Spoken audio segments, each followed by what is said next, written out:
All right, welcome everybody. Welcome back to We All Speak in Poems. Today, Chantel and I are sitting down with Kyle McEvoy. He is a multi-instrumentalist, a songwriter, and a producer, as well as the label founder of Sonder House and the label manager and A&R for Memoir music, as well as Chillhop music. How's it going, man? It's going well, man. Just been a fun day. Yeah, Just got some breakfast with an artist and dropped some people off at the studio to make some jams. Nice. perfect. Yeah. Sounds like the So perfect day. Yeah. it's usually what it is. Just a different artist coming in and just kind of hanging, showing them around Woodstock, and yeah, just at the end of the day, trying to just do whatever to make sure they're chill so they can make some tunes. For sure. Yeah, so that's where you're based out of, right? Woodstock, New York? Yeah. I moved here like 6 years ago. Kind of after just like getting out of touring world and living in the city for a bit, going out to LA for a bit, and then I just wanted. It was kind of like actually right when me and you I think started making tunes and kind of getting in the Spotify world like whenever 6-7 years ago, and like Yeah. it was kind of just like that's when I saw kind of the future of what was possible. So kind of was one of those things where I just had this kind of weird just gut instinct to move somewhere like cheap up in the mountains. I knew that I didn't need to be like around any other artists like co-writing or anything like that, so I didn't really need to be in a city. So I kind of just found a little studio up here and yeah, just bought a house here a couple of years ago, so now it's pretty concrete. Amazing. Nice. Yeah. So just to take it back, how did you start your music career? Like, where did it start? How did it start? Very, very humble beginnings. I grew up in like suburban Connecticut, in a town called Woodbury, and next door to us there was this town called Watertown, and there was a little coffee shop called Cafe Napoli that was kind of like always going out of business. Like it was Aw. just like this little Italian guy who was just never really knew what he was doing, and like it was just like all over the place. And I remember somebody like bringing me to a show there. Like I was like skateboarding with a bunch of different kids, and somebody was like, "Oh yeah, like this is the spot. Like every weekend we go to Cafe Napoli," and so I went there. In the back, there was like this back room that was completely empty and just kind of like tiles falling off the walls and shit. And people would just bring a PA system and just throw. Like I always describe it as like Woodstock, like the festival for like 15-year-olds. Like it was just like 200, 300 kids packed in this back room. Horrible, just like high school bands, like we were all just whatever and like open mics and stuff. And it was just kind of the social aspect of it for me. Like I was like, this is so cool. Like I want to put on my own shows and do that. So when I was like, yeah, 15 years old, I got a PA system, learned how to play guitar, just joined all these random, I was playing like tons of bands, and I just started booking shows. And I just kind of realized like how, like there were so many aspects of it where I enjoyed, I really liked like bringing together tons of people, putting on like an event, just a place for people to go to.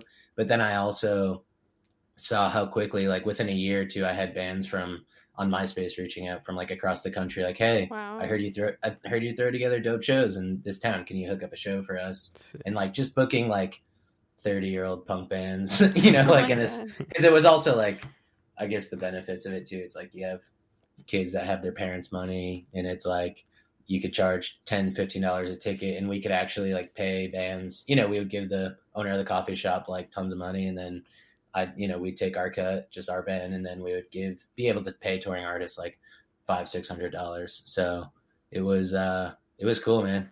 Oh, And wow. that led to the whole. I ended up like running a couple all ages venues in Connecticut, being the talent buyers there. Got into the touring world, got to tour with like some of my favorite indie rock and indie pop artists, and eventually saw kind of the peak of it, like being in arenas and tour buses, and also seeing how not sustainable it is for most Yeah. for most artists, and how that side of it is like it's a dark place. And yeah, I kind of learned. I think it was good that I did all that because got to see the world, got to see the country, but also learned like that was not it for me. You know what I mean? Like Yeah. I didn't want to be that guy like playing to arenas for a couple $100 a night without health insurance and Yeah.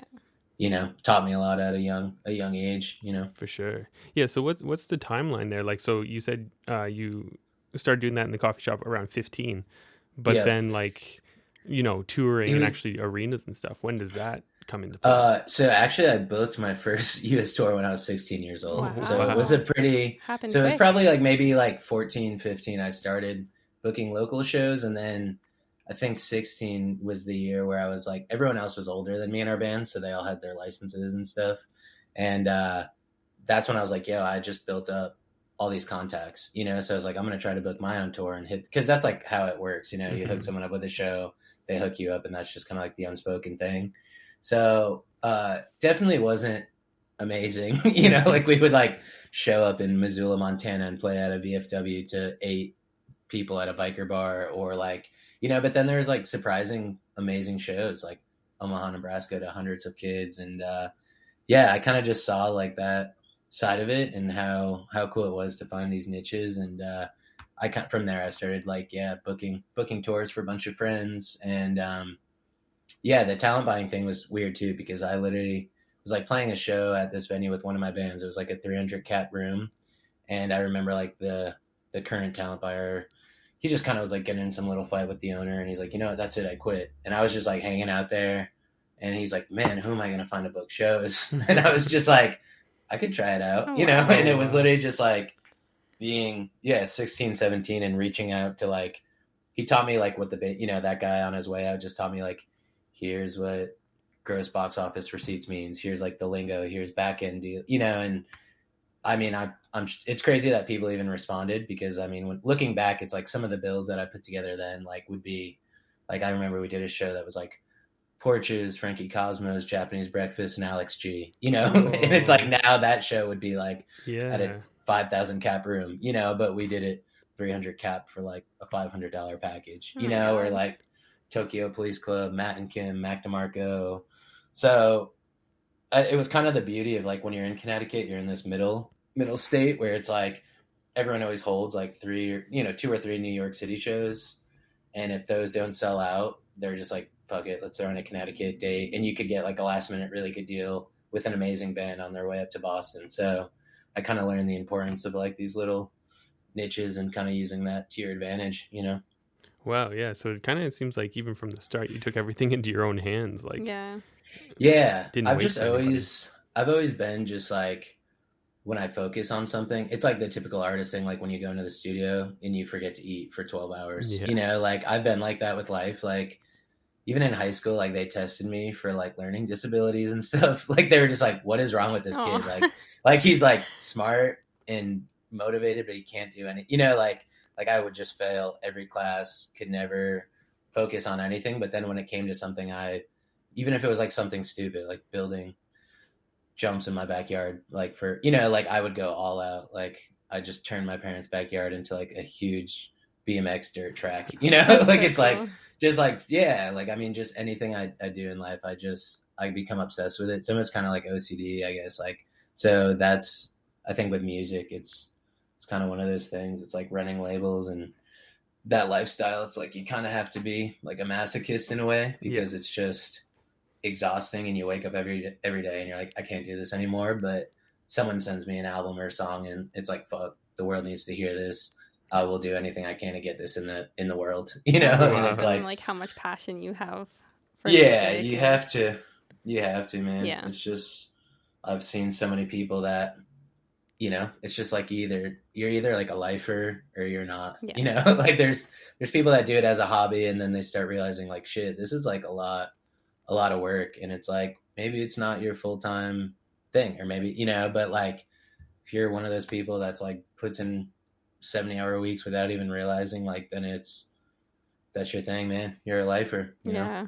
Exactly. And it seems like, with the passion that everybody can see from you, it's like, yeah, you've become successful now, but even if you weren't making money, you'd probably still be working these 80-hour, Yeah. 90-hour weeks. You know what I mean? Yeah. Still grinding and stuff. Oh yeah. I mean, it took years and years before I turned any profit Yeah. at all. Like I got so used to doing free work that I just don't even think about money. Yeah, Like for it's, sure. I think that's the thing I tell artists. It's like, if you're, and it's not even a matter of like that's typical for the music industry, or like, you need to get taken advantage of. But it's like, no, dude, like there's literally like when you're starting off, like it's like I bring artists up here that are like smaller artists that I kind of believe in, and they're younger, like 19 years old, or whatever, just started college, and I'm like, I'll throw you up in an Airbnb, just go to the studio every day. I don't care who's recording, I don't care what you're doing, just like hang, try to help engineer, try to learn how to mic up shit better, watch what they do, like bringing in a bigger artist. And just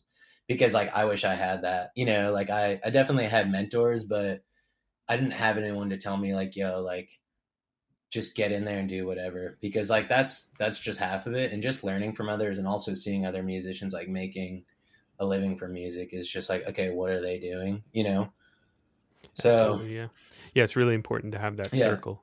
It helps a lot. I notice like once artists come up here, even if it's 5 days, but they get to meet all these other artists, they come back home and they're like, I could do it, like it's like, cool, I just met 10 people that are all living and working out of a studio and making like solid livings, just making music. So I think just that, because it is like, obviously parents, and it's like when I left the touring world and everyone in my life was like, what the fuck are you doing? Like it's just like you were just on tour with like all these cool bands, and now you're like living back at your parents' house and making ambient music. And at the time it's like I wasn't anybody, you know what I mean? So it's just like from the outside, a lot of people I think questioned it, but you kind of have to have that thing in the back of your mind that's like long term, you see the vision and could stick with it, When you were touring, what band like were you with, and what kind of music was it? So I just in like high school, I was in all different types of bands. Like I always played at like 6 different bands at a time. I was really into like math rock, like DIY kind of. Oh, Yeah, cool. like I was like just tappy, trying to like shred as hard as possible. And then I joined this band called Bare Hands, just like as a merch person. And I was just kind of like just driving, touring with them, just kind of helping out, like assistant to their tour manager essentially. And then we did some dates with Cage the Elephant. And it was like one of those things where like their merch person didn't show up one day, and it was just like, yo, we don't have a merch person. Can you do both? And I was like, sure. And then after that, their tour manager was like, you killed it, bro. Like stay on the rest of the dates, like, and like little, like we'd play with like Mac DeMarco at a college on Friday, and he'd be like, yo, you want to come to New York tomorrow? I'd be like, sure. So it was literally like whatever I could do, really, like. And then all the artists I worked with, I just hop on tour with people. Like I was always just like road dog, like whatever you needed me to do, I just want to go and learn and kind of do whatever.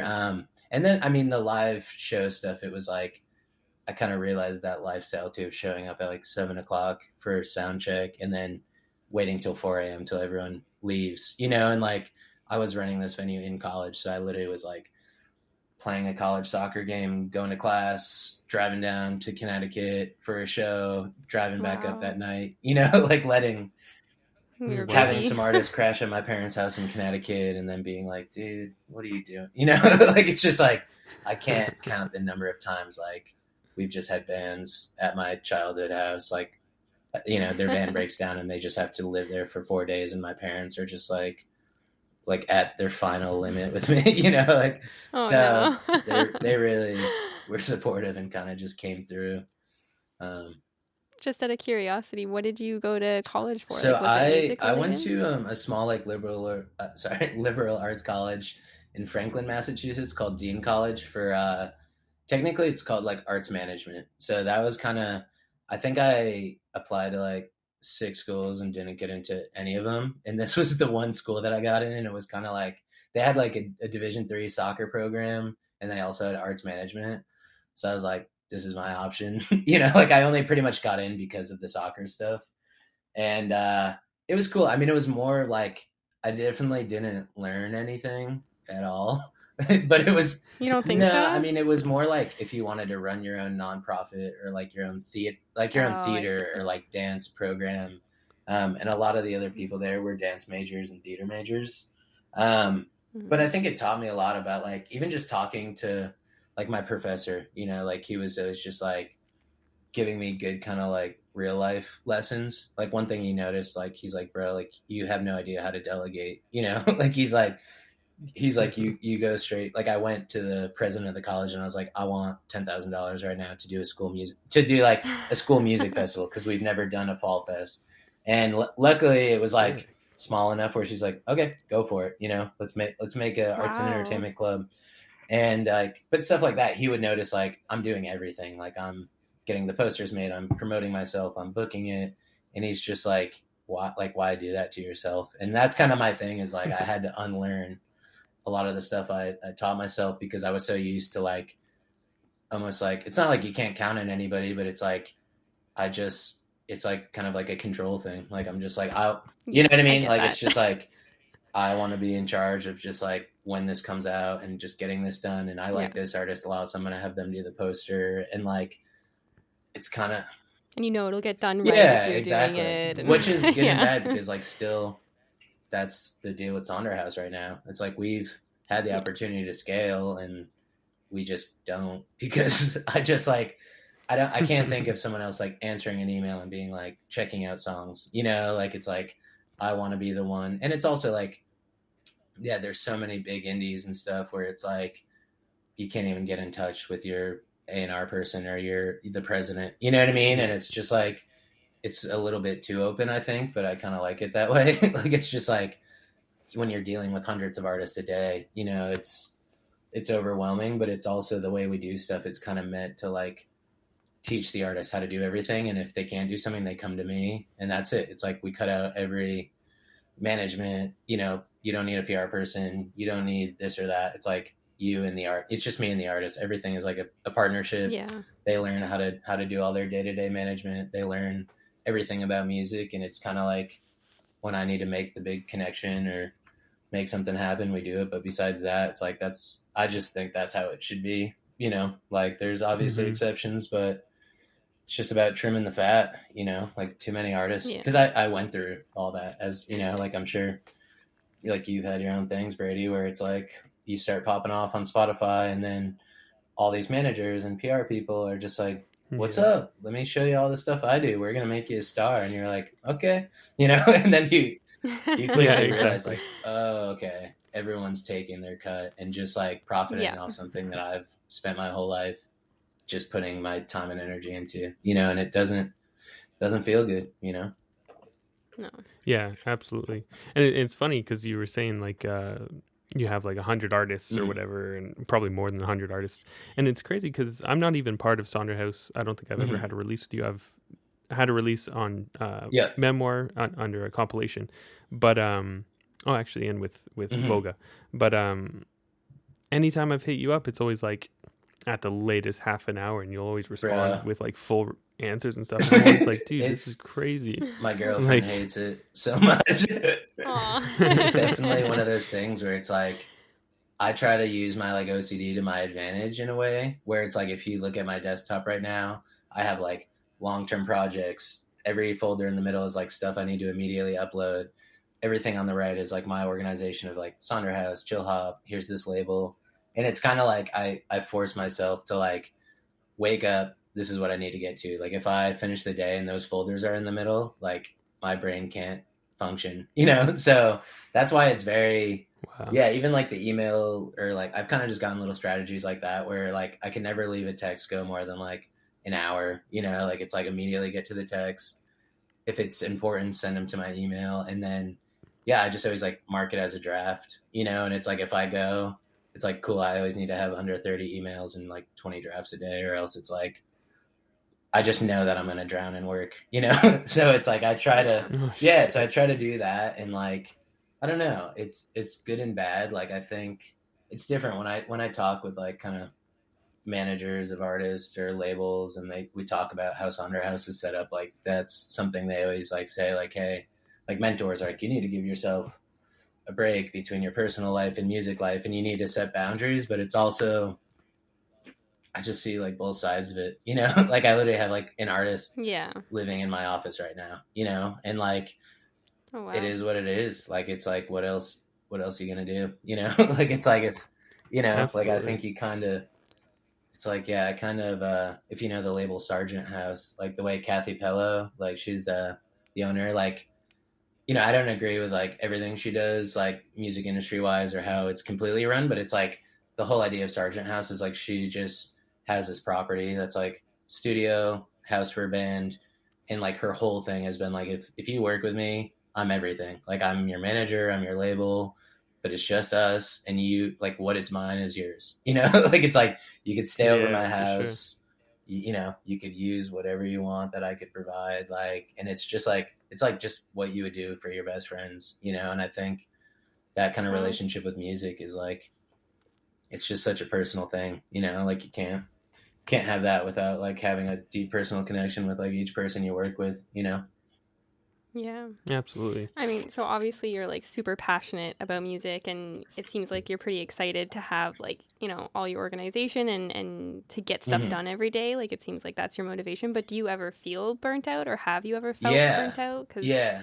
it's been a long time that you've been Yeah. doing I all mean, this. I when I And started, I moved up here and tried to go full time music as an artist, like 6, almost 7 years ago. And that year was like a big learning year because first of all, I realized I can't do that. Just relying on my own music, like it was too much for me mentally. Just sitting in a studio every day, and like I was the most unmotivated and unproductive I've ever been. And then I started having all these kind of like mental health issues and kind of questioning everything, and like that led me to like really dive deep into the mental health world. And I actually worked with like adults with developmental disabilities.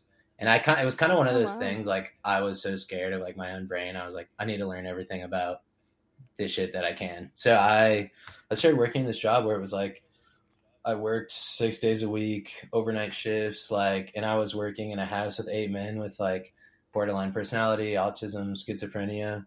Um, and it became like this close family, you know, where like I was just like their kind of like direct support provider. And I did that for like 3 years while doing music and like starting the label. Um, and that part of it, I think, kind of taught me just so much about like trusting kind of your mental stuff, you know, and just like the limits that I had because like, yeah, I would work, you know, 3 overnight shifts and be working 60, 70 hours and then also like be running the label and have artists in the studio and trying to complete deadlines. So Wow. that was definitely kind of like when I hit my limit and I realized like, okay, you know, and I waited 3 years pretty much until I had the stability to go back to music, you know?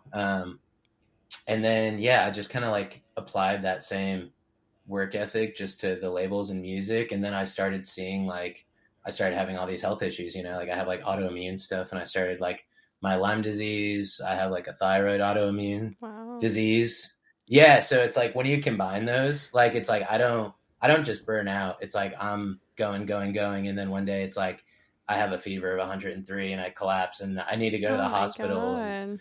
you know what I mean? So it's like, That's yeah, so scary. I just kind of realized like as I get older, number one, I can't push those limits anymore. You know, and also Yeah. just being aware of like, yeah, mentally how it's affecting me. You know, like when you're dealing with like trying to get your artists out of some like scumbag managers fucking contract and they're threatening lawyers and like you're like if you're an empathic person, like that's gonna affect you. You know what I mean? Like it's like someone else's Yeah. traumas or like this crazy shit. It's not like you're just gonna like unless you want to turn into like music business like sociopath, which 99% of like managers and people in the industry are. And I've just been so aware of that and not letting myself turn into that. And it's tough, but I think that's important just to step back and be like, none of this shit really matters that much. You know, like it's like Yeah, Yeah. for it doesn't sure. need to be like this huge dramatic thing. And most people you could just have a conversation with, you know, and I just really yeah, I mean it's that's something too. Is like I'm the one too that's like 3 a.m. artist calls me and they're having like a manic breakdown. It's like I'm also that's when I turn into just like friend and therapist, you know, Oh, because that's like what I that's tell good. artists, you know, like I'm just like, dude, I've been there, you know, like I've had my breakdowns. I've Hmm. gone to whatever, you know, gone to the psych hospital Yeah. when I was like 21 and just like thought my life was like ending and like so it's like when these artists because it's like it's just so intense when everything especially some of the artists we work with social media that are like TikTok influencers and like you know it's just like thousands of comments from random people like negative Yeah. or positive and like I'm just like dude you can't let anyone like you know who you are, and so a lot of, Yeah. I've dealt with that. I've done with all, it's amazing the amount of, I can't even go into detail about like some of the stuff, but it's like when you get really involved in artists' lives, man, I mean, it's like, you know, crazy, crazy stuff. Yeah. I think that's one of the things, like a lot of people try to speak about it, mental health Yeah. and music and stuff. And there are quite a few people trying to do stuff like Liam J. Hennessy. He started his nonprofit to help musicians with mental health issues and stuff. He's the only one I can think off the top of my head. And I wish I knew the name of it off the top of my head too. But it's so important. Like we all go through it to certain degrees, everybody's different, but there's more, super important and I to be think able there's to more level out. kind of like attention being brought to it. Like my dream has always been to be able to like put a therapist on salary and just have Sonder House like cover that and just like let all our artists have access to that. So that's kind of like what I'm trying to work towards, is like instead of scaling the company with like different day-to-day people, like just resources, you know what I mean? Like trying to get people health insurance, because that's also a thing. It's like, imagine you're an artist, you don't have health insurance, you're going through like a mental health crisis. That was like a situation we've had, where the artist is like, I need to go to the hospital, but I have no insurance, and it's just like, I want to be able to offer something that could help that, so I think the industry is starting to like get just more aware of that and kind of like offer more stuff, but it's tough because so many artists like that personality of like being insatiable. Like it's just like you always want to make a better song, you always want to make a better album, like you're never happy with this. And then when that applies to your personal life, like it's tough, man. When people get in deep, it's heavy. I think that kind of the creative brain, it's like double-edged sword. Absolutely. Yeah, it's really easy to like deflate and kind of Oh lose yeah. all motivation, all especially with everything. social media. Like I find, there's just so much being shared all the time, and then it makes you question, like, am I even creative? Like, have I made something this good? And you're comparing yourself now. Well, and it's like messy. definitely changed too, because I remember when I was in college, it was like that shit fucked me up so bad, just seeing like, oh man, this tour is getting announced, this artist just got on Pitchfork, like I'm not doing anything, I'm in college wasting my music career, like, and now it's just turned into like, oh man, this person has whatever 300,000 followers, and everything they do, people like eat up. And like I have other artists that see that from other artists, and that makes them upset because they're like, what am I doing wrong? Like I'm putting out music that I think is just as good, and we're doing, I mean, that's also, it's tough because our business model too, it is so transparent, where it's like, one of our artists that's getting 30 million streams a month versus one of our artists that's getting 1,000 streams a month, like we're doing the same exact thing, like it's like, here's everything I know, we're doing your pitch for all the DSPs, we have this great distribution that pitches, we set you up with our licensing company, and like we're doing everything we did for the same artist. And like I don't always have the answer, like it's like, it's tough to say. Sometimes there's just kind of like freak stuff where an artist, we've had artists where it's like they post a music video on YouTube, their first ever post, and it's like overnight, viral, and their careers just changed after that, and we've had some that have like, I've worked with artists that have literally been doing it for 15, 20 years, and like, we're just still, it's long term, it's the marathon, Absolutely. Yeah, I think that's what a lot of people have to realize. Like, I'm sure you get even more messages and stuff than I do, obviously, but yeah, it's like sometimes it's just timing, like right place, right time, and I'm confident that's how it happened for me. Like, Spotify was just coming out. I was just there. The same. That realm. Yeah, I caught I caught the two kind of like I remember like being in college and putting out like an instrumental EP, getting on these big ambient playlists, and for some reason I just always, it was like you, Oliver Arnold's, Nils Fromm, library tapes, and like I don't know, like there was just like, and like that dude, like Joe Beving, like the piano player, like I just remember there was these kind of specific artists, and it also felt so much like a huge playlist, like stress relief or peaceful piano. There's like 50 or like 100 tracks on it, and it was all names that I recognized, and it was this little community. And then like that was before it all got super diluted and crazy, but I just remember like that was that. And then a couple of years into it, I had a couple like lo-fi people being like, "Yeah, I love your guitar work. Can I sample it?" And I was like, "I don't even know what Chillhop is. Like, what like what is?" Yeah. And they're like, "Oh, can we release it on this label, Chillhop?" And that was another one of those things where it was like right place, right time. Spotify just came out, the ambient stuff took off, and then lo-fi beats to study and chill to just became like a huge meme. Just was going like into the mainstream as this was happening. So it was kind of crazy to look back at those two things, and it also like humbles you as an artist, I guess, too, because I'm just like, yo, if this was like even 6 years before, like 5 years before, I would be like working my manual labor job that like this is what I say all the time. I mean, it is wild, but I think it also is like, okay, like, I guess some people, whatever, depending on how you look at it, people are like, yeah, man, you like right place, right time. You like knew kind of what you were doing and you were able to navigate it. And that's half of everything in life, is like just taking just be ready and just knowing like, and not to whatever, just give it all away to somebody or sign that deal or, like, it's like, take your time and learn it yourself. And then you can make different deals and make kind of different, moves.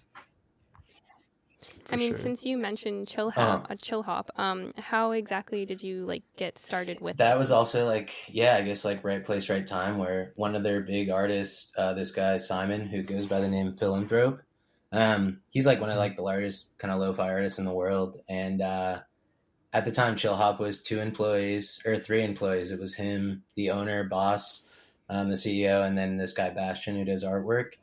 And Simon came over to visit a friend, like this dude, Brock Berrigan. And that was kind of like right as we all were talking, and they're like, yo, we want to come up to Woodstock and check out your studio. Simon is like total, just old school, like beat sample guy. And I was like, yo, if you come up, I'll lay down some guitar riffs. Let's hang out and see how it goes. And it was just like right at the time where like they were just expanding as a label. And they had this idea for like an ambient sub-label. And it was kind of just one of those things like, he's like, who's an ambient like artist who also understands the industry, like, and like who could run this label. And he came back to the Netherlands and told the owner boss, like, essentially, hey, I know this guy who runs his own label, also understands ambient music and like is in the lo-fi world and just overall has a taste of like, he's always with different artists. Like, it's kind of just like exactly what I was doing. And that was, I mean, amazing just because like I always, just boss, like going out of his way to like really bring me on board and like give me my first like stability in the music industry where it's like, oh, this is like even just telling my parents, like I remember I called them and I was like, so like I'm leaving the house, working with the kids with like developmental disabilities. And I was like, I'm working for a record label. And they're like, okay. And I was like, no, it's like a salaried job. I get to go over to the Netherlands and like wake up every day and make my own schedule. And even just that, like, I think it was kind of like a, like just holy shit moment for my parents, because I'm sure they were just terrified, like my whole career was just going to be this up and down crazy thing. And I think, just kind of seeing that was cool, Wow. I want to bring it back again. When did you start producing and stuff? Did you just take it into your own hands again because you couldn't find studios? Yeah, or like, I mean, did that happen? I've always recorded in studios with like live bands and stuff back when I was younger, and I hated that feeling of just like, okay, it's $500 a day and here's the time frame, or you're paying $50 an hour, and like, and I just could not. That's like not my thing. I can't like play on the spot if I want to work out an idea. Like I didn't like that vibe. So it was kind of when I was like graduating college, I had so much equipment that was like bartered pretty much. Like a band would be like, if you book us a tour, we'll just give you like some amps, or you know what I mean? Like it was like just because because it was sick. Also like I don't even know what my rate was for like booking a DIY tour. Yeah. So I just had acquired so much gear like as a musician, and it's also like you go out on tour and it's just like your guitar amp breaks and you have to like make some makeshift whatever, like so I had all these guitar amps and guitars. I had just like a simple interface, and when I came up to Woodstock, I like stopped. I went to go visit this artist named Keith, who plays his project is called The Shivers, like one of my favorite songwriters of all time.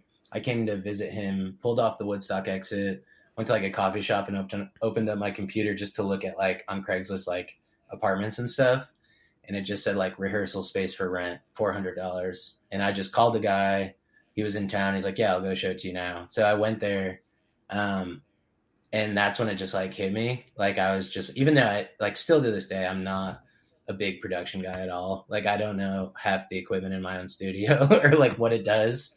But I just on the spot was like, I'll take it. Like I'll make it work. And I just brought all my gear up the next week. It was the middle of December, which was also crazy because it's like just telling my parents like, hey, I'm going to move up to upstate New York right before Christmas, didn't have a job. And I just lived out of the studio with like no running water, no bathroom or anything. And essentially just taught myself like how to record myself well enough so I could at least get stuff out there. And yeah, from there, I mean, now it's been great because we've been able to like build up a really amazing studio with all types of gear, and we have tons of in-house engineers and just artists that work out of it. So I don't even, I'll just hit up one of my buddies and they record with me, which is nice. But yeah, the producing stuff was kind of just out of necessity, just kind of like, let's see what happens. And still to this day, it's like I'm direct into a Space Echo and then a Focusrite, and then I record all my parts, maybe some Rhodes or bass, and then I send it out to talented producers and people that I admire. And it's everything's like 50-50, just we go into it together, and I love capturing like organic sounds and ideas and laying down scratch tracks of like what I hear in my head, and then like hitting up people that I love and seeing kind of what happens,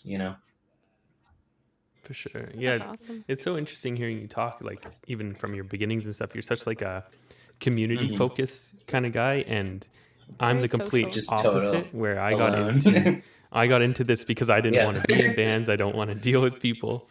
It's just so interesting. Like, and even watching all the collaborations you do, like you collaborate with so many people. Everything. And I'm like, I wish I had the patience. There's pros and cons, like I think that was also one of those things where like when I was younger, I loved this artist in middle school. It was this like super poppy, like indie pop dude, the Rocket Summer, who was kind of like in the pop punk world. But his big thing is like he played every instrument on his record and he recorded everything. Mm-hmm. And I was like, I got to do that. Like in middle school, I was like, I just got to learn how to fiddle with every instrument enough to record my own stuff. And that's all I would do. I'd go in my parents' basement with like just recording through like a mic on a laptop, just like record each instrument. And like, I just became obsessed with that. Like at least like putting together these like sound collage type things of all these instruments. And it's like, I just hit a certain point where I'm like, okay, I could like shred a little guitar and keys and drums, but like, I'm not a drummer, like, let me send this to someone who's like an amazing drummer. And like, I was going to ask, do you play a lot of instruments? I do play, I play a lot of instruments. Like I pretty much play any kind of normal instrument there is. I started on drums, and guitar and piano just kind of became like the thing that was easiest to do. And it is weird because I've had, some of the piano stuff really pop off on Spotify. So people always think I'm like this piano, but it's like, they don't know that I'm literally like, I go into a studio, press record, and I just improv for 3 minutes. And like, I'm like basic, like I just play the white keys and I don't know music theory. I don't know any chords. I don't know how to read music. So I've always been more like improv, capture the vibe, and that'll come through the recordings, I just don't have the patience to write a whole thing. Like it's like most, I know artists that work on the same song for days or weeks or months and plot everything out and make revisions. And I'm just like, I'll go and record 10 songs in a day. And even that's my style still. Like I record almost all my music in fall and winter when I'm just like super depressed and just hibernating. It's like, that's when I go like, pretty much like I'm just getting in there where like after this artist goes home, like that's kind of it for like visitors, and like I'll go record hundreds of songs and just be isolated and like lone wolf shit, and then I space them out under all my projects for the whole year. So it's like it looks like I'm releasing music every 2 weeks, but like I haven't made music in 6 months because in the summertime like I just can't, like I just want to Yeah. Wow. Do you find that hard getting back into music then when like winter does It's almost come like one of around, those things like you start kind of worrying. Like the last couple of weeks, I was like, "Fuck, is it gonna hit?" You know, like is it gonna happen? Am I ever gonna be able to like feel inspired again? And then it's like, I don't know. It was just one night I like went out to like a bar with my friend, and there's a little bonfire, and I was like putting on my flannel and jeans, and it was like cold fall air, and I was like, "This is it." Like I just knew that it like came back because I instantly just like was driving there and put on like some super sad like Sun Kill Moon or some shit, and I was like, dude, I'm ready. I'm ready to just like it's like yeah, muscle memory. it comes back, and it is cool because you just like you've had a whole year worth of like new experiences, you know, and like a whole year of different artists come in and hanging out and learning from everybody, and you know, it's been very like it's been kind of like my, as silly as it sounds, like the way I've been doing it, I guess, is very like Rick Rubin-esque. Like it's like I watched that documentary a couple of years ago of like his studio in Malibu and everything, and like I just loved it. Like I was just like, that makes so much sense. Like have this studio that's filled with every piece of gear you could ever want, have amazing engineers, an amazing team of like we have a whole kind of like the Wrecking Crew like type thing up here where it's like 10 artists that are all multi-instrumentalists, could shred on any track. And my whole thing is like, I'll put you in a nice hotel or Airbnb, make sure you're like eating good food. You could borrow one of my cars, and you could explore Woodstock. But like, I'm not there at all. Like they're in the studio all day with like amazing engineers making their music. I stop in at night and I'm just like, sounds good. You know, like it's like, and like it's kind of the way that I would want to record as an artist. You know what I mean? Just somebody being like, here's a beautiful location, you're in the mountains, you know, like you're surrounded by just like talented people that their only focus is whatever you want, you know, like making your dream record. And just kind of letting them like not have to worry about anything for that week. Cause it's like some of our artists too. It's like, yeah, if you're working at a coffee shop in LA and you're just like trying to find time each night to do something, like imagine like you have 2 weeks off paid for, where your only job is just to let out all your fucking emotions, you know, and just capture it with talented people that are just there for you. So it's been really cool to see just what they're capable of too. That's amazing. Yeah, that really is amazing. Like, it sounds like we need to go to Woodstock. You guys gotta come hang, man. It's yeah, I mean, I use my own studio probably like 2 days a month at the most. So it also is like, you know, that was my whole thing. It's like I just gave a bunch of keys to all the people that live up here that we work with, and it's kind of just like part of the Sonder House deal. It's like if you release with us, you could use the studio for free whenever. So I just want it to be used every day and hope that people just get kind of what I got out of it. And there's definitely like some weird like magic-y Woodstock upstate hippie stuff because it's like we've just had this thing where artists come, they're going to stay a week, and then I'm like, you know, they're like, yo, can I just live in the studio for a month or two? And I'm like, okay. And they just do the same exact thing I did. Like they move here for a couple months. They realize they can make a living out of music. They end up getting an apartment here.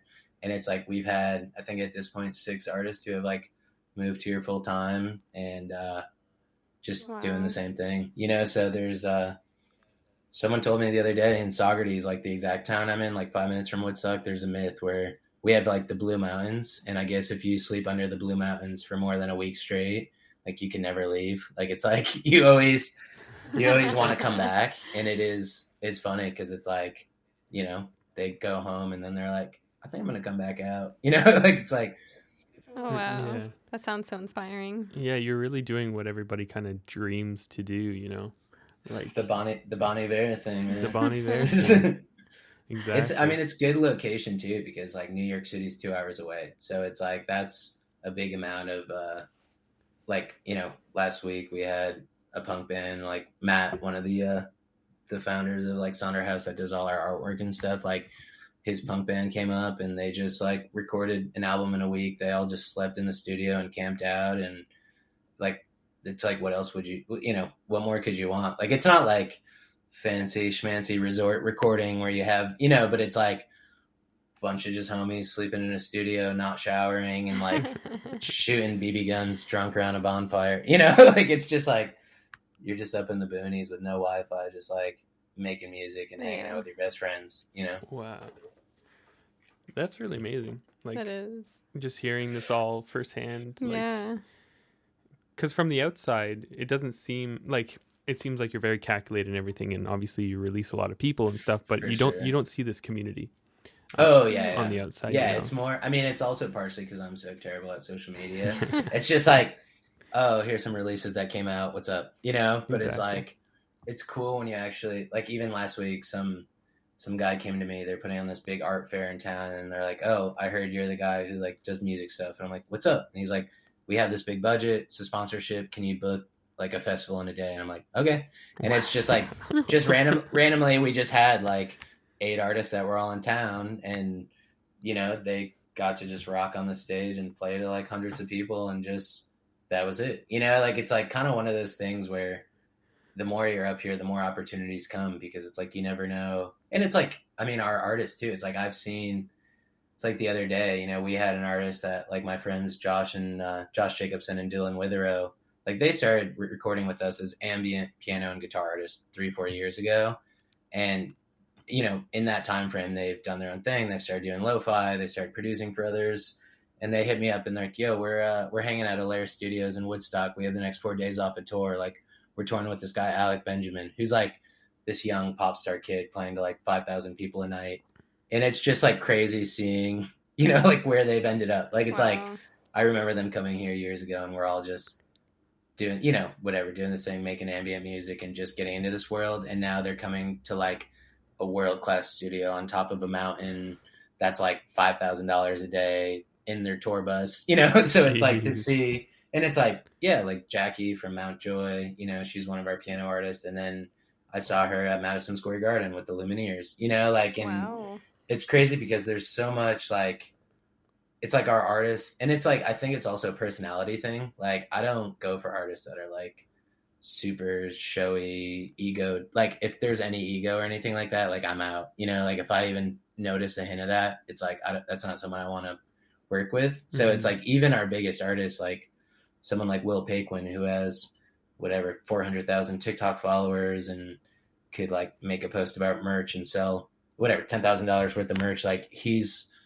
just like, I don't want to be verified. I don't want to post about merch more than 6 months because I don't want to be annoying. Yeah, I don't, you know, like, it's like these people are just like doing amazing stuff and playing with whoever and working with talented artists, and it's not the type of people that are like in your face, here's what I'm doing all the time. And and I think that's part of the specialness of it, is like, it really is a community. And it's like, you know, it's like nice even like to take a smaller artist and be like, hey, just putting you on text with this person, like, they're in your town next week, go to see their show and hang out. And like, you could tell the younger artists, like, what the fuck? You know? But it's like, but it's not like, they're not gonna like treat you any different. It's not like you have to get into this cool club. It's just like, yo, we're just all like like-minded people doing the same thing. Absolutely. Know? Yeah, you're single-handedly building such a sick community. Like, it's really awesome to see. I wanted to ask, because you just kind of mentioned it, like, watching yourself and other artists that maybe you signed or released, like, when Sonder House first started, how has that been, you know, watching everybody blow up and like actually seeing the success of a lot of people? Yeah, there's so many different sides of it because it's like, I think the first step was me as an artist. Like, you deal with also weird stuff when you run a label and you're an artist. Like it's like sometimes when I talk to somebody like Will, or like we had this kid Jonah Kagan, you know, who like on his first song, it's like 20 million streams, you know, like worldwide, chart breaking, whatever. And like, I'm just like, dude, do you understand like how rare, you know, like, it's like you have to deal with your own ego being a musician, being like, do you know how many artists would just even die to have 1,000 followers on TikTok or like Instagram, you know, like, or just anyone that wants to buy their shit. So it's like, you deal with it from that aspect. And then it is kind of one of those things where it's like grass is greener, you know, like when you see an artist gaining so much momentum and such a short time, it's like nobody has any idea what they're dealing with or what's going on. And there's been some like hard moments where it's like, you know, like it's sad because it's like me going through a lot of like I haven't had like too much crazy stuff, I guess, as like someone who's like been in the industry as long as I have. But I mean, I've had like, you know, like the predatory managers that come in and try to like sign you into shitty deals. And I've had someone try to steal my publishing. And when I didn't understand publishing, like they knew my mechanicals were generating tens of thousands of dollars, and they tried to, you could go in and register anyone's music. So they went in and tried to register all my songs, and then they were going to get the money and unregister them and just dip out. You know, I've had I've had that happen with a close friend of mine. I've had like, you sign a licensing deal and then your A&R there leaves the next week and you're stuck in a deal you can't get out of, you know, like I've like had all those things happen. So there's definitely times where it's like, you know, with Jonah was like a good example of like, he was blowing up on TikTok. He had never released music.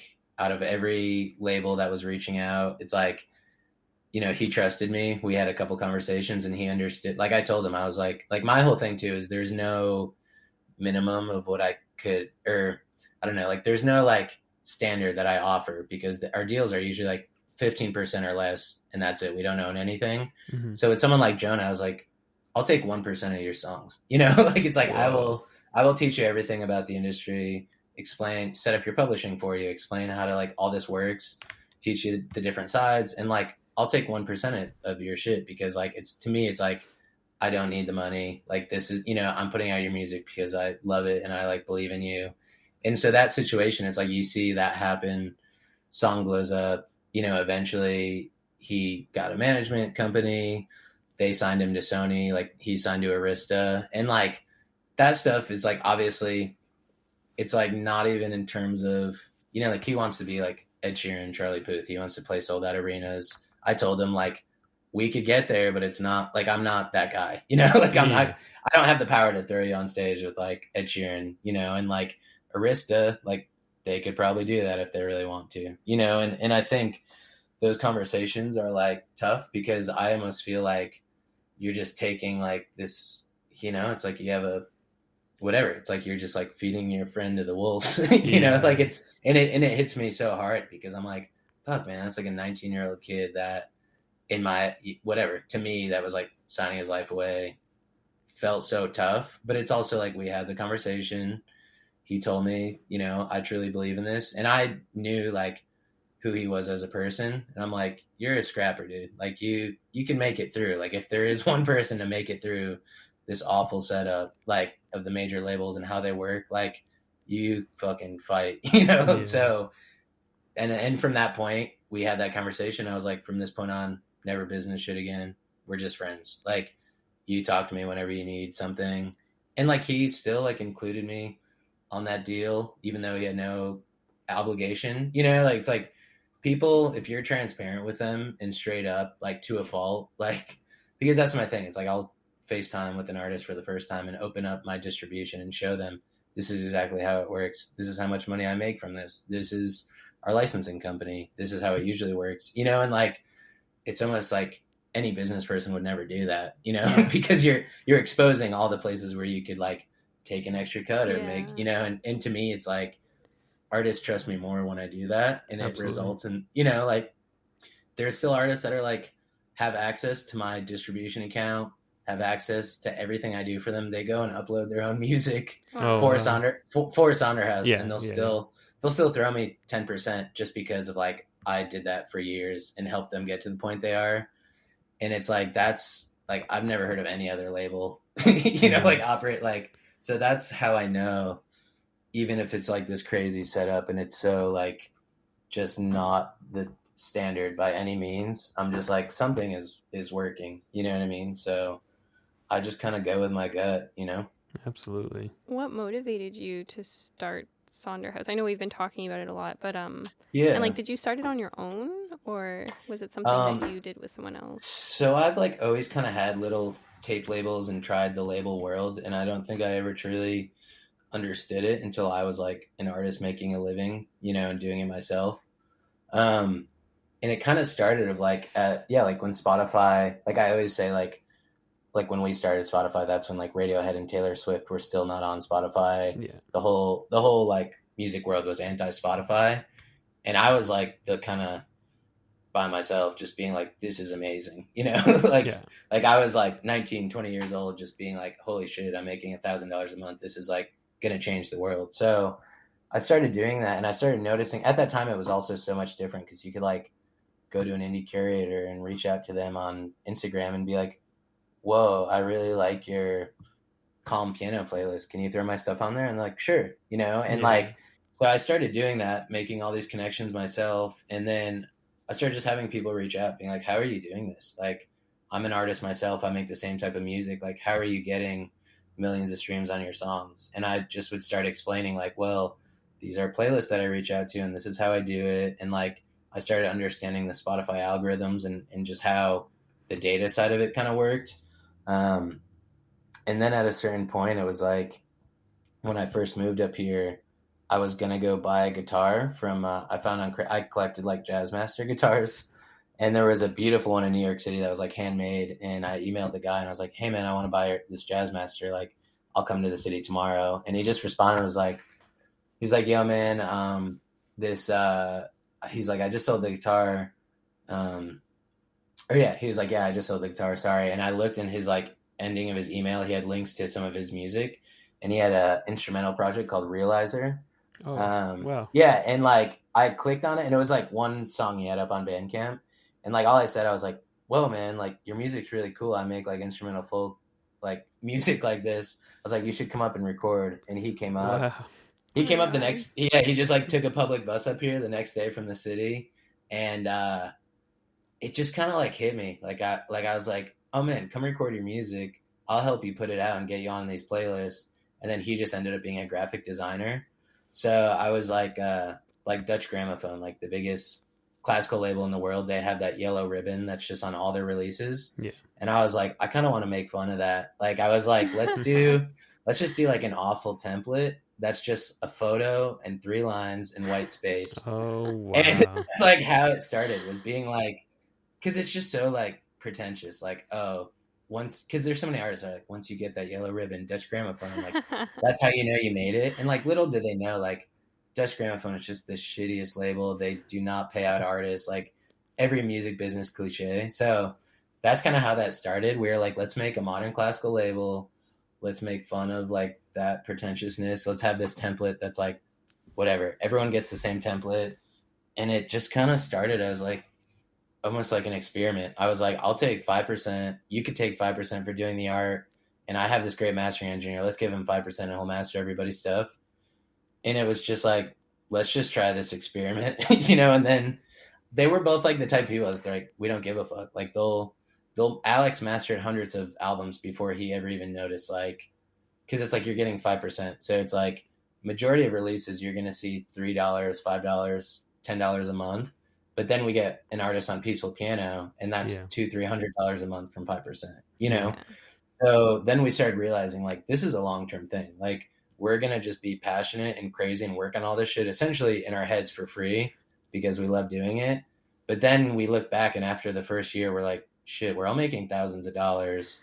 We have 100, 200 releases in there, but 5% alone is enough for all of us to make a living. But it's also like, that was kind of the whole way we set it up, was like the least we could take from the artists, let them own their masters in publishing, but at least be able to like let us make a little of a living, you know, and then fuck it, let's just go to town. And I think now we've done 1,500 releases. So wow. I remember when Sonder House first started coming up and stuff, and I didn't know you were running it. I didn't know anything about it, and I was like, didn't these guys just start like 6 months ago? They already have like that's 100 releases. I was like, what the hell is going on? I mean, even just the way a typical big indie or major operates is like a bank, you know, like it's like, we give you this much money and, you know, you're going to recoup that over years. And it's like the biggest artist on the label funds everybody else, you know, and it's this whole thing where like,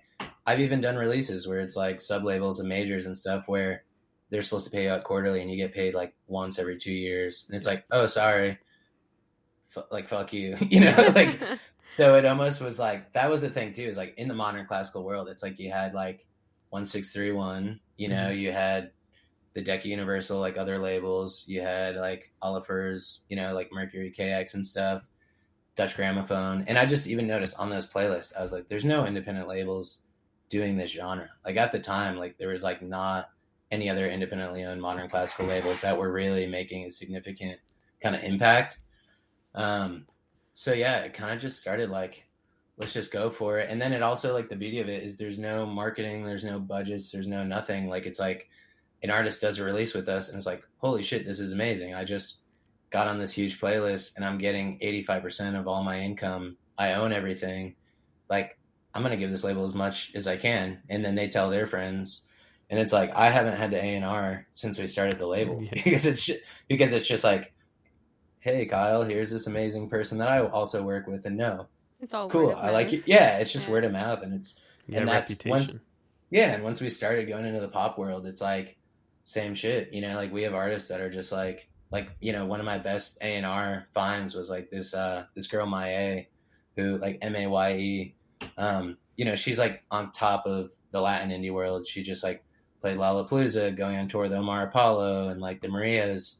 And like, it was like my friend I played college soccer with, who was just like, yo, dude, remember my girlfriend you met in Miami? Like, check out her first song. And I was like, cool. He's like, you still doing music stuff? You know, like, put out her song and overnight, just like, you know, 30 million streams or whatever. And it's when like when you're just like just doing it like that, you know, it's like you don't need to go searching for anybody, you know, like it's like there's very few. And it's like the way I am too, it's like I have no, even in my like Instagram bio, it's not like I'm like, here's all the labels I work for and here's all the sick shit I do, you know. Like I'll hit up an artist and be like, DM them, yo, what's up, just saw your video, just heard your music, love your tunes, let me know if you ever want to talk. I'm not gonna like pursue them. I'm not gonna try to like pull some like, look how fucking dope I am, I'm gonna make you you know. And it's funny because like 2 years later that artist somehow finds their way back to Sonder House or my music and they're like, holy shit, you know. Like it's like this is, you know, like, and I'm just like, oh yeah, like, you know, like because it's like, I don't know, I just would rather let it, like, you know, if it's meant to be, it's like meant to be, you know. And they'll find their way to either like through my music or through one of the labels, or, you know, sometimes just like people email us trying to get on our Sonder House playlist and I'm like, this is a great song, do you want to try to work with us, you know. So it all, if you're just kind of like just being transparent, like everything will kind of just come to you. It's all about just the energy, you know. Yeah, I think it's so important what you're doing, like just like you said, being transparent, and like on your Sonder House Instagram, all the music business tips and all that stuff, like that stuff's huge, dude. And that stuff all of us had to learn on our own, you know what I mean? Like everybody else is getting such a head start just knowing it. It's fun. I love that shit. It's also like bites me in the ass a lot because like we'll have an artist who has a manager and then I post an Instagram story like, fire your managers, like they all fucking, you know, they all suck. And then like I get a DM like from a manager like, what's up, what's this about? I'm like, sorry dude, like, you know, like, what do you, this is how I feel, this is just how I feel, like this is you know. So it's definitely, we're not liked by a lot of other labels because it's also like you get an artist who's in this like I can't even begin to tell you how some of the fucked up shit I've seen where it's like artists, you know, managers signing artists into deals where they get 50% of all their royalties, and then there's a 10-year sunset clause, and an artist like that comes to us and I'm instantly like, here's my attorney, let's get you the fuck out of that, and we're not working with any, you know. Like it's like, stay away from that, you know. And I think there's definitely two sides of it, you know. Like obviously you're going to alienate other people in the industry and piss off some people, but it's like that's just rather like, you know, I've definitely lost myself tons of money, you know. I've lost myself, there's a weird like this camaraderie where like when a manager calls you or a label calls you and I work with an artist and they're trying to poach one of our artists, essentially they talk to me like, man, we're gonna really fucking make a lot of money off this kid, you know, because they don't realize like I have no say in this deal, like I don't own their masters or publishing. So if you sign one of our artists with the Sonder House back catalog of 50 songs to Arista, like typically I would make out huge with that. I'd make my whatever $80,000 and just, you know, or even more. I'd make $500,000 if I'm getting 50% of everything like a normal indie. So to me, they're like talking about it, man, let's just sign this fucking deal, sign this kid's life away. And then near the end of the call, I'm like, you don't understand like anything about our label, huh? Because it's like, then I have to break the news to them. Like, number one, we're not going to sign this deal. This is shitty. But number two, like, this artist, like, I'm looking at this artist the same way I look at my music, So like, it's just kind of like opening up to them. Like, and I think that's been a funny dynamic, because you get that all the fucking time, like managers almost like confidently talking to me. Oh man, I just signed this dude to a $1 million deal, signed his life away, but I got my 15% of it. So God, like, and it's like, oh yeah, you just hear that daily, because they think that you're in the same position. And it's just like, no, man, I let artists choose what they want to pay me. When they sell their back catalog, I say, you throw me whatever you want to throw me, and that's it. Like, I don't know. So it changes kind of the dynamic in a good way. Yeah, I think it's so important. Artists just have to realize they don't have to sign away their publishing. They don't have to sign away their masters. Like, even if you want to sign with a label, now I feel like starting to become more commonplace where the labels just license your masters for a certain amount of time. Yep. You don't give them away still. And, that's that. I mean, that's even the example I always use, because I remember talking to you like years ago or whatever about the network deal, and once I started talking to the people at Network, like, so I have like 8 names I make music under, and that's one thing I always tell artists, like, if you're a pop artist or whatever, you always need to have an instrumental project. We have artists that have piano projects, they do acoustic pop covers, like they just have this huge portfolio of different projects. And the beauty of that is like, okay, with Network, I was able to negotiate a deal where, they gave me some money up front. I gave them 10 new songs, and then that was it. Like they don't touch the publishing. It's like the 20-year deal or whatever. And like, there is indies that still do deals that aren't like super fucking shitty, like, and it's like the beauty of that is like, I have my main project still, they don't touch anything like that. I put all my favorite music under my own name. And then like, I don't mind going exclusive with another label for 6 months for them to like pump tons of marketing money and shit that I couldn't do myself, Absolutely. Like they've hooked me up with like tons of new followers on Spotify. They hooked me up with a big remix from an artist I like, like I could hit them up and look at any artist on their roster and be like, I love this pop musician. Can I do a remix? And they're like, sure. Like so there is things that like, I think it like what it comes down to is I just tell people like, as an artist, like everyone works for you, like a manager is working for you. Like they should never be collecting your money and paying you out a percentage. Like you're paying them each month, their 15% or whatever, and you're getting everything first. Like a label works for you, a PR person works for you. And if, and everything is you, then them, and it should never be the opposite.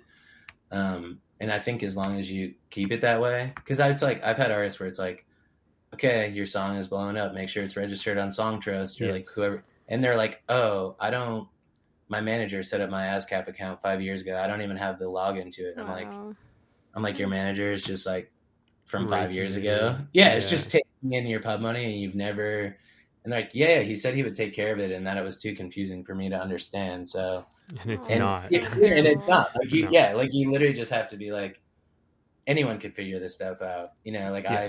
I think I passed college with a 2.0, like it's like the lowest GPA in school history, failed all my generals like 10 times, like it's like, and I still, could at least just understand enough to like not get my life ruined by some, so I don't know, man. It's like, I think some artists just need that because that's also always what it's been, it's like, you don't understand anything.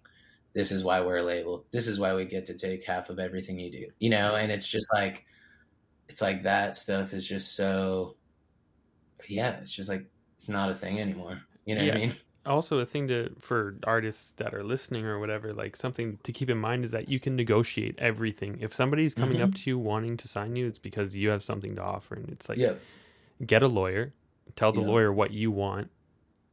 And if it doesn't go through, it doesn't go through. You don't lose anything. Yeah.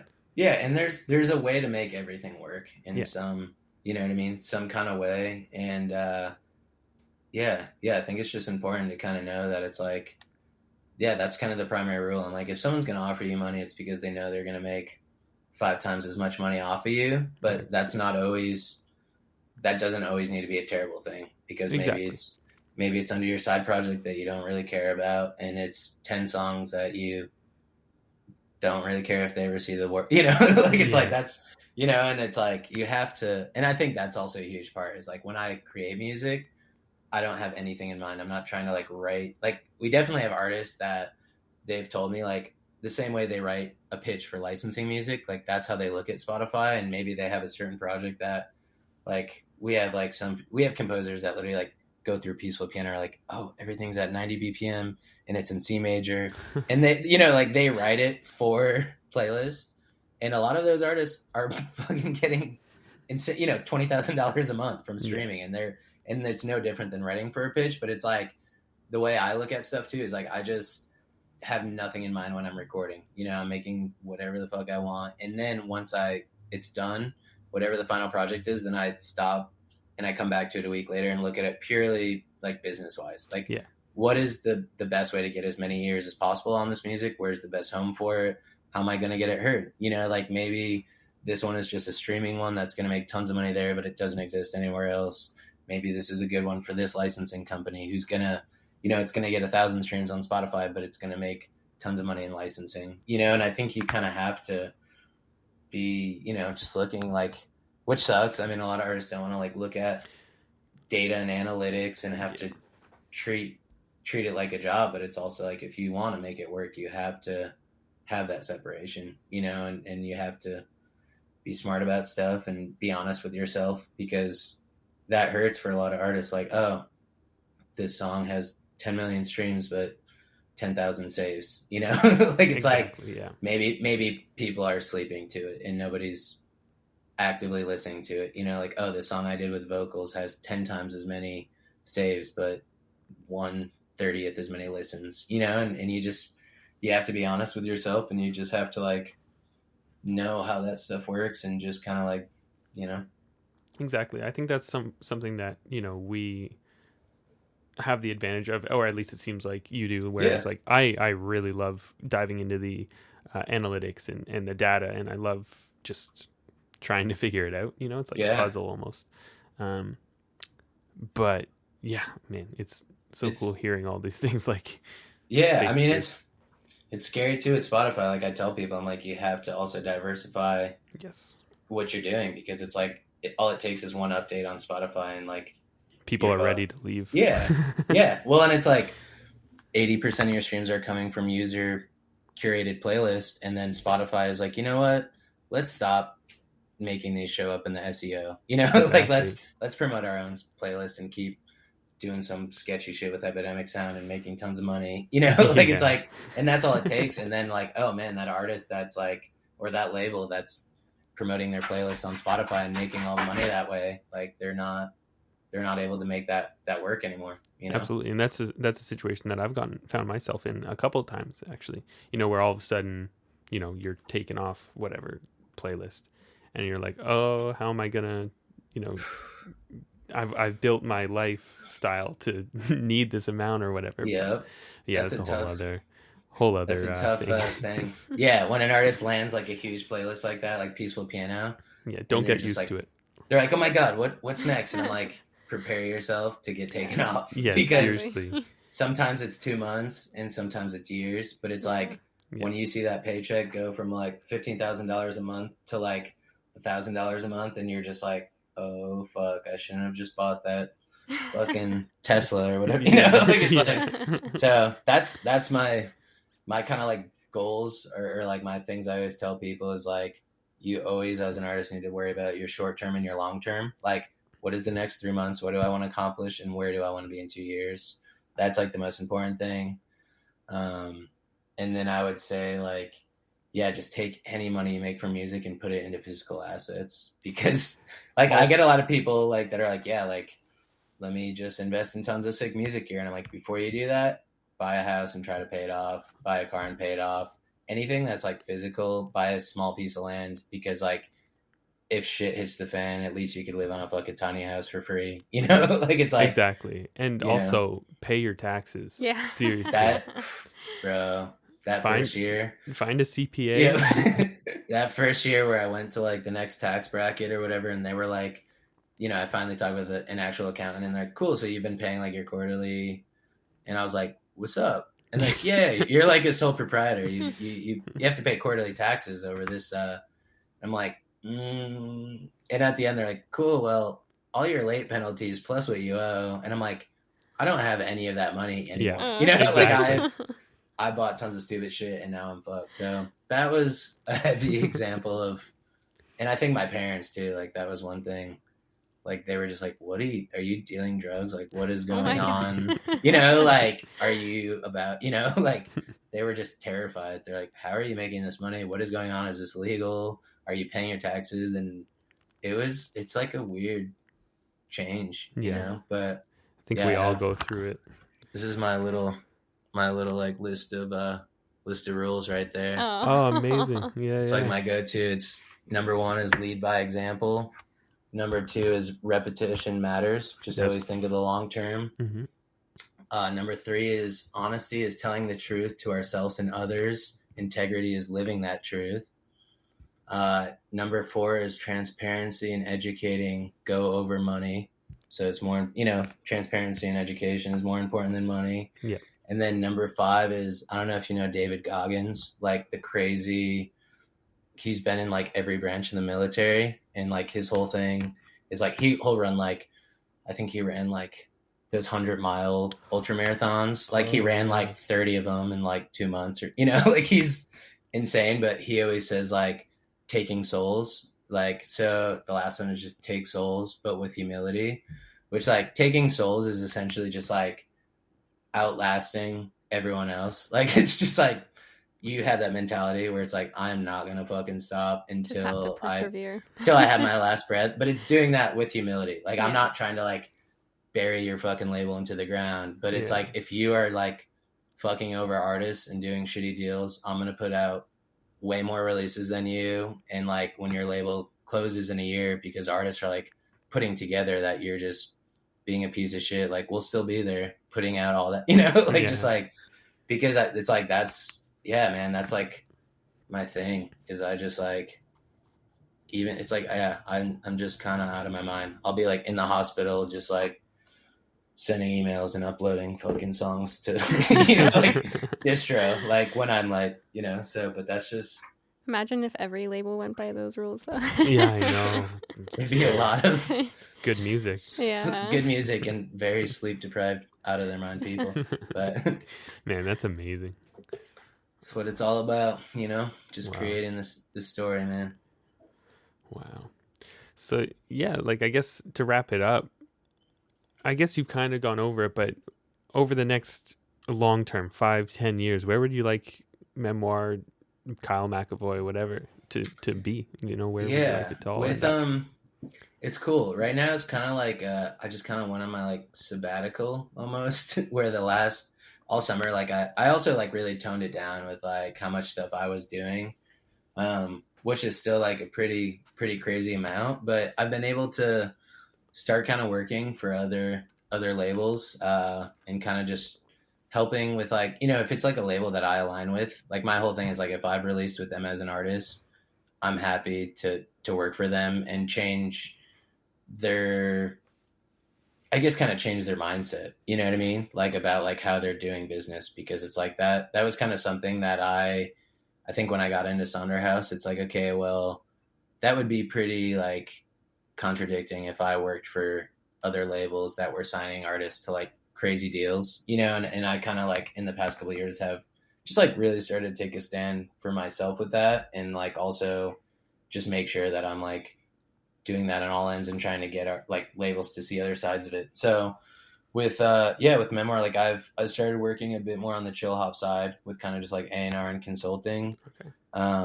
I'm working for a couple other like indie labels, just doing like kind of like stuff where it's almost like when an artist is ready to like take their Sonder House back catalog and they're like at a point in their career where they want to slow down and do that deal, we could do it in a way that's not like signing their life over, like we could still sign like a artist friendly deal, that's like enough money for them to chill and retire and do whatever. And I think it's kind of more like, we've had some artists that have just really started like taking off so much that it's just focusing on these people that are doing like incredible stuff, you know? So I guess in like the, in the shortest way to put it, it's like working for a couple different licensing companies and labels that I really admire and really love what they do and think that they are doing it for the right reasons and have these great deals.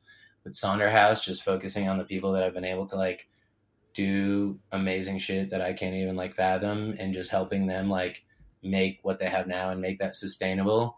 And then as a whole, just like trying to become, just like as a person, just do stuff that I also want to do outside of music, because I've just spent whatever, I'm 27 now. So it's pretty much been almost like 8 years straight of just like music business, working whatever 60, 70-hour weeks, like losing my mind. And it sounds kind of crazy, but right now my big goal in life is I want to open a dog park.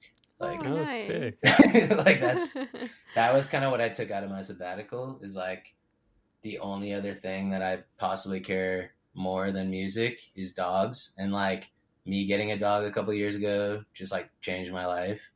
And in the town I live in, there's no dog park. And like, so we're about to actually take like a road trip across the country to check out. There's like this incredible indoor dog park in Kansas City. And we're just going on like a dog park tour, me and him.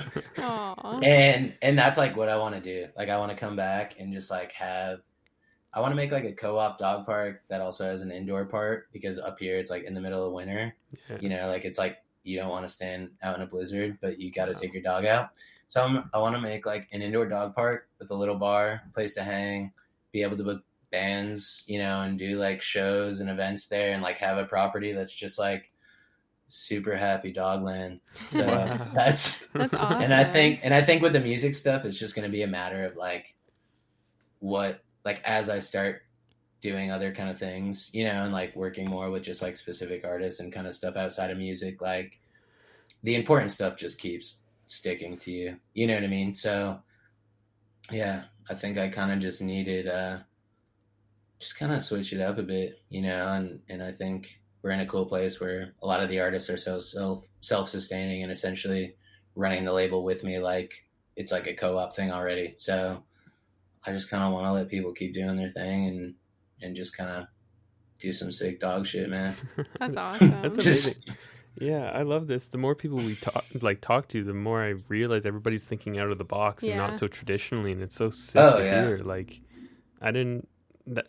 who would have ever known that, right? Like that sounds sick. An indoor kind of hanging out dog park thing would be amazing. Yeah. Like, well, and just when you get to a certain level of doing stuff for long enough, like you don't even think, like there's no like networking, like stuff just happens. And like it's like the thing with the old guy who just comes and is like, I have tons of money, book all these bands, you know, and that stuff becomes like, I've had some really crazy opportunities where like people want to invest in what I'm doing, you know, like, and it's not even like a set thing. They're just like, I have these connections or this money. How can I help you do something cool?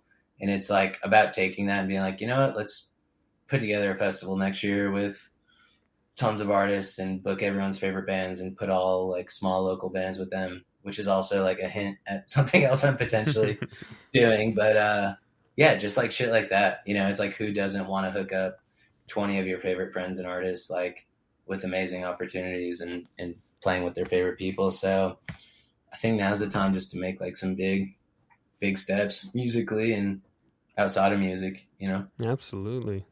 Wow, man.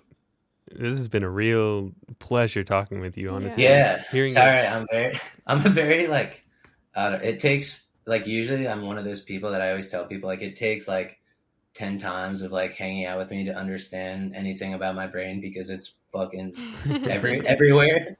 So like I'll have an entire podcast that's supposed to be about music business and I'm just talking about like dogs and stories on tour. No, you know what I mean? Great. Like, that's exactly what we wanted. And honestly, there's so many questions that we didn't get to. So I'm really excited to do this again.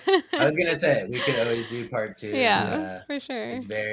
It's hard to get me focused on like anything in particular, because I just love like just hanging, dude. That's my whole life, is just a big a big hang. That's amazing. Fun, yeah, that's exactly what we're looking for. Like, yeah. this isn't yeah. a music business podcast. This is just like getting to know your favorite artists and stuff. Yeah. You know? But with that being said, I mean, next time we go to the Adirondacks too, we'll make a couple-hour drive out to Woodstock. Man. Yeah, dude. Come to the Catskills and come chill, dude. There's some beautiful stuff up here. But yeah, like she said, we have so many other questions. We're definitely gonna have to do a part 2. Yeah. But let's do a part 2 for sure. Yeah. All right. Thank you everybody for listening. Yeah. And thank you, Kyle, seriously, for coming on to this. Thank so you guys inspiring so much. and motivational. Loved it. This was cool, man. Yeah. And this is what artists should be doing too, you know? Absolutely. Go check out Kyle's music. Go check out Sonder House. Go check out Memoir. Go check out the tips that Kyle has on the Sonder House Instagram. Just support it all. Support everything. Support artists. Go to Bandcamp, buy your favorite artist's record or something. Be on the lookout. Be on the lookout for Dog Park and asperations. Share your favorite music and all that. And hell yeah. Yeah, we'll talk to everybody later. Hell yeah. Dope, guys.